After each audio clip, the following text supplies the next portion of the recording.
இவ்வளவு தூரம் வந்து உங்க குழந்தைய வந்து மனநல சரியில்லை இப்படிலாம் சொல்றாங்க.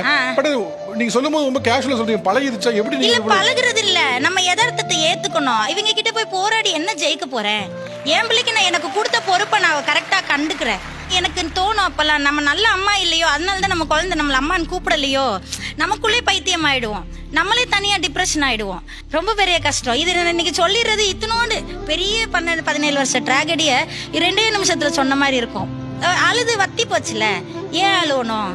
அழுது என்ன செய்ய போறோம்? எதுவும் மாற போதா? இன்னைக்கு ஃபுல்லா அழுவலாம், இன்னைக்கு ஃபுல்லா எல்லாரும் அழுவலாம். இன்னைக்கு மாறும், இன்னைக்கு முடிஞ்சிரும், மாறிடும்னா மாத்தலாமா? நல்ல நம்மள மாதிரி நார்மல் ஸ்கூல்ல தான் படிக்கிறான்.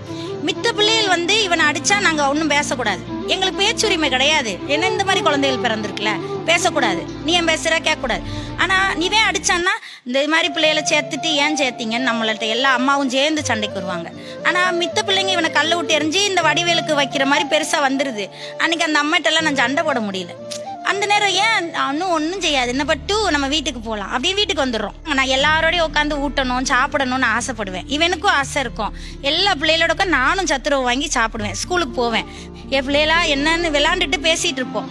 அப்ப அந்த ஸ்கூல்ல சொல்லுவாங்க, இங்க என் பிள்ளை சோறெல்லாம் சிந்தாது, சிந்தி இறைச்சா பரவாயில்ல, உங்க மையம் எல்லாத்தையும் தூக்கி என் மேல எறிறான், அங்கிட்டு போய் உட்காருங்கன்னு சொல்லலாம். ஆனா இவங்க என்ன சொல்லுவாங்க, சாரு அதுக்கு ஒரு சாரு, அதுக்கு ஒரு பிடி சாரு, இவங்களுக்குலாம் எவன் வேலை கொடுத்தான்னு தெரியல. இவங்கெல்லாம் என்ன சொல்லுவாங்கன்னா, இந்த மாதிரி குழந்தை நம்மள மாதிரி பிள்ளைகள் இருப்போம்ல, நீங்களாம் அங்கிட்டு உட்காந்து சாப்பிடுங்க, உங்களுக்கு அதுதான் கம்ஃபர்டபுள், எங்களையே அங்கிட்டு புரியுதா? எதுக்கு ஒதுக்குற? எங்களோட எல்லாரோடைய சமத்துவம் எங்க இருந்து வருது? பள்ளிக்கூடத்துல இருந்து தானே வருது. நீங்க என்ன பண்றீங்க ஆக்சுவலா?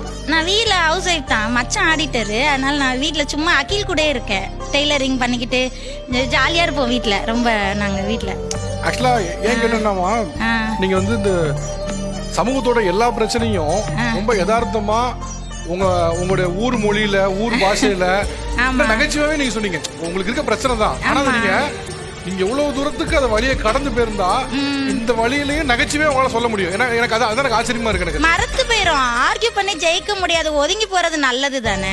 உண்மையிலே உங்களை எப்படி சொல்லி எனக்கு பாராட்டுன்னு தெரியல. அவ்வளவு வழியும் கடந்து இவ்வளவு சந்தோஷமா பேசுறது வந்து ஹியூமன்லி நாட் பாசிபிள் இல்லாத ஒரு விஷயம். உண்மையிலே நீங்க பண்றீங்க. அகில்ட்ட கொடுங்க மைக் கொடுங்க. லட்டு நீ பேசணுமா, அகில் பேசணுமா?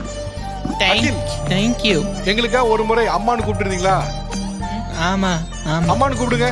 அம்மா லட்டு சொல்லிட்டு சார். Thanks sir. தேங்க்யூ அகில், தேங்க்யூ.